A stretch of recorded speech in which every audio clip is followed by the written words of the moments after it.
At 4:31 hours on a Wednesday morning in the northwestern Black Sea, a Russian Shahed-136 loitering munition completed its terminal dive and detonated against the port bow of the bulk carrier KSL Deyang, 23 nautical miles southwest of Odessa. The ship was 189 meters long, flying the flag of the Marshall Islands, laden with 41,000 tons of Ukrainian grain contracted to a Chinese state-owned agricultural trading company. Its entire crew of 22 was Chinese. 17 of them were asleep in their bunks when the warhead detonated. 4 were killed instantly. 6 were pulled from the water over the following 2 hours by a Ukrainian Coast Guard vessel. The remaining 12 survived with injuries ranging from lacerations to severe burns. The drone had not been aimed at the KSL Deyang. The targeting solution it had been given 90 minutes earlier at a Russian strike coordination cell operating from a mobile command vehicle in occupied Kherson Oblast was for a Ukrainian Navy logistics pontoon moored 800 meters northwest of the ship's actual position. The pontoon had been moved 6 hours prior. The Shahed's GPS waypoint had not been updated. The KSL Deyang was in the wrong place in the right way, a navigational coincidence that, within 48 hours, would bring the armed forces of 3 nations to within 4,000 meters of each other in a body of water where there was no protocol, no hotline, and no doctrine for what came next. This is what happened. The Chinese government's initial response, issued at 9:14 Beijing time through the Ministry of Foreign Affairs spokesperson, used the phrase "grave concern" and called for an immediate and thorough investigation. That language, in the calibrated vocabulary of Chinese official communication, is the diplomatic equivalent of a raised voice. It signals that something is wrong, but that the door is still open. By 1400 Beijing time the same day, that language had been replaced. The updated statement used the word outrage. It demanded accountability from the responsible party. It identified the responsible party by name. It was the first time in the war that Beijing had publicly attributed a hostile act to Moscow by name, rather than issuing a generalized call for all parties to exercise restraint. In Moscow, the initial response was denial. Russian state media attributed the strike to a Ukrainian anti-ship missile malfunction. This claim collapsed within 6 hours when a fragment of a Shahed-136 tail section was photographed aboard the Ukrainian Coast Guard vessel that had recovered survivors, clearly showing Iranian-manufactured components consistent with the Russian-operated Garan 2 variant. The fragment photograph was released not by Ukraine, but by a crew member of the KSL Deyang, transmitted via satellite phone to a family member in Guangzhou before any government communications blackout could be imposed. It had 14 million views within 4 hours. In Beijing, the State Council convened an emergency session at 17:30 local time. What was discussed in that room is not publicly known. What emerged from it, 90 minutes later, was an order transmitted through the Chinese People's Liberation Army Navy Southern Theater Command to the Type 054A guided missile frigate CNS Jingzhou, which had been conducting a scheduled transit exercise in the eastern Mediterranean following a port visit to Alexandria, Egypt. The order authorized the Jingzhou to enter the Black Sea through the Bosphorus Strait and proceed to the location of the KSL Deyang, which was by then drifting 19 nautical miles southwest of Odessa, with its bow section flooded to the second deck and a Ukrainian Navy damage control team aboard attempting to assess salvageability. The stated purpose of the Jingzhou's deployment, as communicated to Turkish authorities in the formal Montreux Convention transit notification, was humanitarian assistance and protection of Chinese nationals and Chinese-flagged commercial interests. The Montreux Convention, which governs Black Sea naval access, permits warships of non-Black Sea states to transit the Bosphorus with advance notification and imposes tonnage limits and time restrictions. The Jingzhou, at 3,900 tons full displacement, was within the permitted parameters. Turkey approved the transit within 2 hours, a processing time that was, by Montreux standards, exceptionally fast. In Kiev, the notification of the Jingzhou's transit request arrived at Ukrainian Naval Command at 21:08 local time. The senior duty officer, a captain second rank whose name is not being disclosed, read the notification twice, reached for a secure phone, and said 4 words to the officer on the other end: "Get the Admiral up." The Admiral's problem was geometrical, legal, and lethal in equal measure. The KSL Deyang was drifting in Ukrainian-claimed territorial waters, or what Ukraine claimed as territorial waters, a designation Russia disputed and had actively contested with naval and air assets throughout the war. The ship was damaged, partly flooded, crewed by Chinese nationals,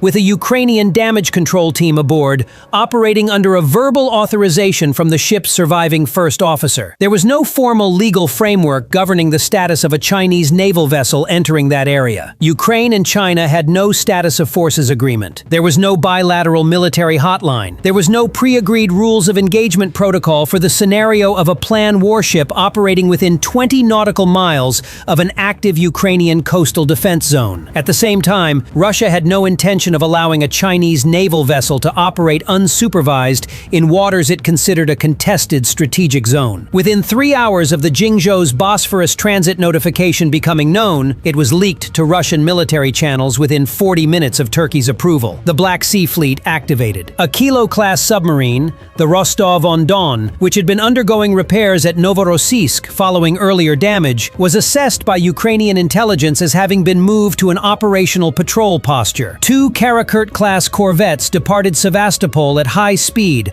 on a heading that would place them 30 nautical miles north of the KSL Deyang's position within 9 hours. Each Karakurt carried 8-caliber cruise missiles and a 76mm naval gun. They were not dispatched to attack the Jingzhou. They were dispatched to be present. In naval operations, presence is a form of communication that requires no translation. The Jingzhou entered the Black Sea at 0344 local time the following morning, running at 26 knots on a direct heading for the KSL Deyang. Its combat systems were in standby posture. Its HHQ-16 vertical launch cells, housing 32 surface-to-air missiles, were loaded. Its YJ-83 anti-ship missile canisters were sealed but armed. The frigate's hull number was painted in full. Its navigation lights were on, and it was broadcasting its AIS transponder signal with complete identification data. It was doing everything a ship does when it wants to be seen clearly and does not want to be misidentified. That was not a coincidence. It was deliberate communication. The Ukrainian Neptune coastal defense battery, positioned on the Odessa coastline, acquired the Jingzhou on radar at 4:12. The battery commander designated it as Track 441. He did not assign a threat classification. He called his superior, a colonel commanding the coastal defense sector, who called the Admiral, who had not slept since 2108. The Admiral called Kiev. Kiev called the Foreign Ministry. The Foreign Ministry reached out through back-channel diplomatic contacts to their counterpart in Beijing at what was, in Beijing, 10 o'clock in the morning. The message was simple. What are your Jingzhou's intentions, and what communications protocol do you want to use? The Beijing response took 40 minutes. It contained a set of maritime communication frequencies, a request that Ukrainian coastal defense assets maintain a minimum standoff of 5,000 meters from the Jingzhou, and a single additional sentence that the Ukrainian Foreign Ministry official who received it later described as the most carefully constructed sentence I have read in 30 years of diplomacy. The sentence stated that China does not recognize the legitimacy of any third-party military presence in the area of the incident and reserves all rights under international maritime law. The third party being referenced was not Ukraine, it was Russia. At 6:51, the 2 Karakurt corvettes from Sevastopol reached a position 28 nautical miles north of the KSL Deyang and reduced speed to 8 knots. They began a slow patrol arc. Their fire control radars were on standby. Their electronic emissions were minimal, a posture Russian Navy doctrine calls cold watch, maintaining tactical readiness while minimizing the electromagnetic signature that would constitute an active provocation. At 7:14, the Jingzhou came to a stop 3,200 meters from the KSL Deyang's port side. It launched a rigid hull inflatable boat with 6 personnel, later assessed by Ukrainian surveillance drone footage to include medical staff and what appeared to be a PLA Navy damage assessment officer. The RHIB made way toward the stricken vessel. The Ukrainian damage control team already aboard the KSL Deyang was notified by radio. The senior Ukrainian petty officer aboard asked his chain of command for instructions on what to do when the Chinese personnel arrived. He was told to maintain his position, be professional, and not to initiate any physical confrontation. He was not told what to do if the Chinese personnel asked the Ukrainian team to leave. At 7:33, the RHIB came alongside the KSL Deyang. The Chinese personnel boarded. There was no confrontation. The Ukrainian team and the Chinese team worked in the same flooded compartments for the next 3 hours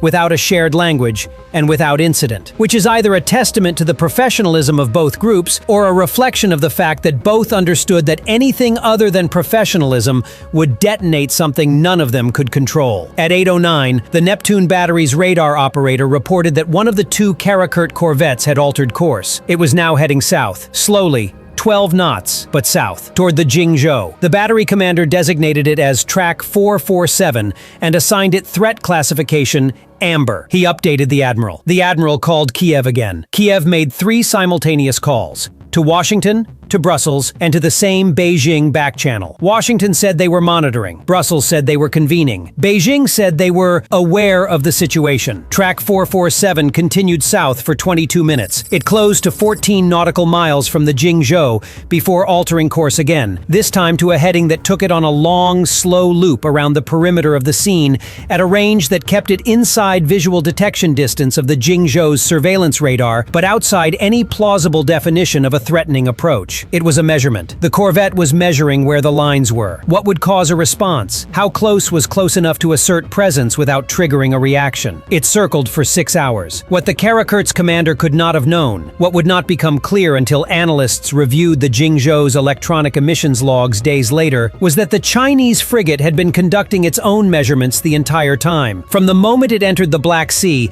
the Jingzhou's electronic intelligence suite had been passively recording every radar emission, every radio transmission, and every fire control activation in the operational area. It logged the Neptune battery's acquisition radar parametrics. It logged the Karakurt's fire control radar warm-up signatures. It logged the frequency and interval of Ukrainian Air Force surveillance drone data links operating in the area. It logged everything, and it stored everything. When the Jingzhou departed the area 4 days later, after a Chinese commercial salvage tug had arrived and taken the KSL Deyang under tow, it carried a comprehensive electronic intelligence profile of every military system operating in the northwestern Black Sea theater, Ukrainian, Russian, and the NATO surveillance assets that had been quietly repositioned to monitor the situation from outside the area. That profile had not been the purpose of the Jingzhou's deployment. The stated purpose had been humanitarian and protective, but a Type 054A frigate does not have an off switch for its ELINT suite. It records because recording is what it does. The data it collected during 4 days of anchored observation in the middle of an active war zone was, by any intelligence assessment standard, an extraordinary harvest. It had been gathered legally, in international waters, under a Montreux-compliant transit authorization, while conducting a documented humanitarian operation. No international law had been violated, no protocol had been breached. At NATO headquarters in Brussels, an internal signals intelligence assessment completed 6 days after the Jingzhou's departure from the Black Sea contained a section that was later summarized in a leaked document as follows. The PRC demonstrated in this incident a capacity and willingness to exploit humanitarian pretexts for systematic ELINT collection in active NATO-adjacent theaters. The legal architecture that governs Black Sea access was designed for a Cold War-era two-party confrontation. It contains no provisions adequate to a three-actor scenario in which one actor is a permanent member of the UN Security Council, a peer-level ELINT collector, and simultaneously a neutral, an aggrieved party, and a strategic competitor. We do not currently have a doctrine response to this combination. In Beijing, the 4 sailors killed aboard the KSL Deyang were given a state memorial. Their photographs were displayed on the front page of the People's Daily. The government statement at the memorial service described them as victims of the recklessness of those who treat the Black Sea as a battlefield without boundaries. It did not name Russia. It did not name Ukraine. It named neither. The deliberate ambiguity was noted in every foreign ministry that received a translated transcript of the statement. In Moscow, no official acknowledgement of responsibility for the strike on the KSL Deyang was ever issued. The initial claim that the damage was caused by a Ukrainian missile malfunction was quietly removed from state media archives 3 days after publication, without correction or retraction. The 2 Karakurt corvettes returned to Sevastopol. The Kilo-class submarine returned to its repair berth. Officially, nothing had happened. In Odessa, the Ukrainian damage control petty officer who had spent 3 hours working alongside the Chinese naval personnel in a flooded cargo hold submitted a written report to his commanding officer. The report described the structural condition of the KSL Deyang's bow section, the estimated salvageability of the cargo, and the professional conduct of the Chinese personnel. At the bottom of the report,